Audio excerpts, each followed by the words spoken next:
So what is breast implant associated ALCL or BI-ALCL? So the ALCL stands for anaplastic large cell lymphoma. It is a cancer of the immune system, similar to leukemias and lymphomas, and it develops within the breast implant capsule of certain types of breast implants. And it is very, very rare. Nobody knows exactly how it's caused or what makes it start to form these cancer cells, but it's thought that certain types of breast implants with certain types of texturing create enough inflammation or irritation over a long period of time, and in very, very rare situations can develop this cancer or this illness, breast implant associated ALCL, within that capsule or tissue. So the signs of this problem are late swelling of the breast. So the breast implants have usually been in place for a while. They're usually textured implants. They're usually textured implants from a specific company.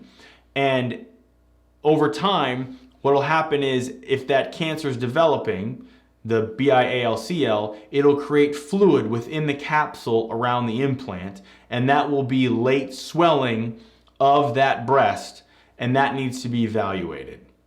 In other words, if you have late swelling of a breast with fluid around the implant, you need to have some tests done to make sure you don't have breast implant associated ALCL.